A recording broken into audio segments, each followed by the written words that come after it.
Iran के सर्वोच्च नेता सैयद अली खामनेई ने पिछले दिनों भारत में मुसलमानों की हालत पर अपनी राय जाहिर की थी। उन्होंने उन देशों का जिक्र किया था जहां मुसलमानों पर जुल्म हो रहा है और इसी कड़ी में उन्होंने भारत का नाम भी लिया था। भारत ने इस पर एतराज़ किया और प्रतिक्रिया देते हुए कहा कि ईरानी नेता की ये टिप्पणी न सिर्फ अस्वीकार्य है बल्कि निंदनीय भी है। भारत और ईरान के आपसी संबंध काफ़ी पुराने और दिलचस्प रहे हैं। दोनों के रिश्तों को अक्सर दो सभ्यताओं का रिश्ता कहा जाता है।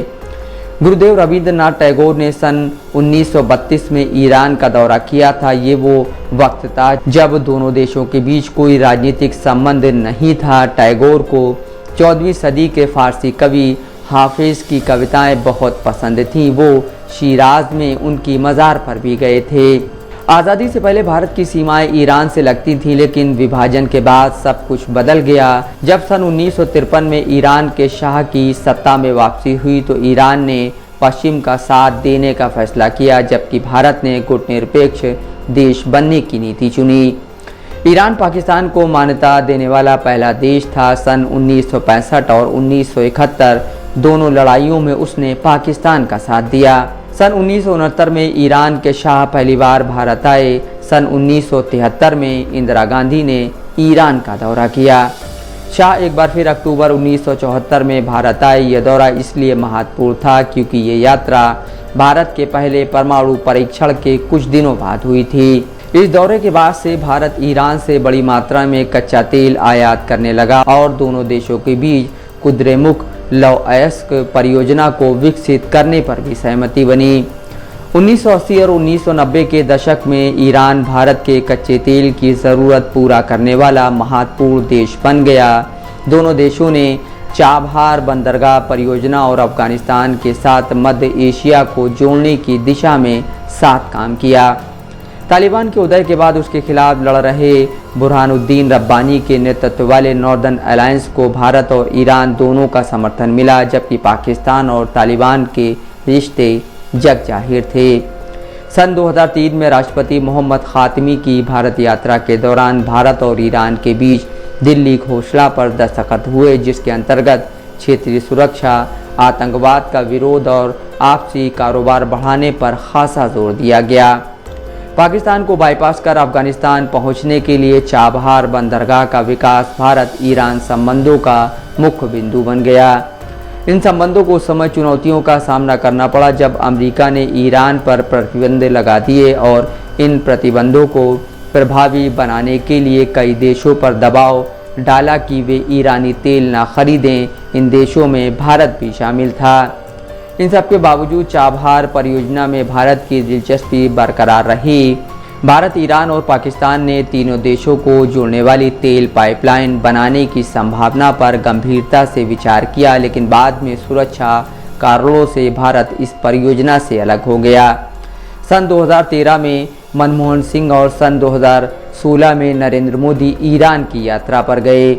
भारत के इस्राइल और सऊदी अरब से गहराते संबंधों का असर ईरान के साथ रिश्तों पर पड़ा। हालांकि ईरान से व्यापारिक और ऊर्जा संबंधों के जरिए इन मतभेदों को पाटने की कोशिश जरूर हुई, लेकिन दोनों देशों के राजनीतिक मतभेद बरकरार रहे। भारत के नीति निर्धारकों के लिए ये एक बहुत बड़ी चुनौती थी, जो तालिबान और पाकिस्तान विरोधी मुहिम में ईरान के सक्रिय सहयोग की उम्मीद कर रहे थे। चाबहार बंदरगाह में भारत के निवेश और जरांज डेलाराम हाईवे ने भारत, ईरान, अफगानिस्तान के रिश्तों को त्रिपक्षीय सामरिक विस्तार दिया। यह हाईवे ईरान को अफगानिस्तान से जोड़ता है और अफगानिस्तान को सामान भेजने के लिए भारत ईरानी ज़मीन का इस्तेमाल कर सकता है। भारत ने अफगानिस्तान में सलमा बांध बनाया है, जिसकी वजह से काबुल और तेहरान के बीच तनाव पैदा हुआ ही, बल्कि भारत से भी ईरान की नाराज़गी हुई। अविनाश पॉलीवाल लिखते हैं, हरिरुद्र नदी पर बनाए गए इस बांध को ईरान ने पसंद नहीं किया। सलमा बांध की वजह से ईरान जाने वाले पानी पर अफगानिस्तान का नियंत्रण हो गया।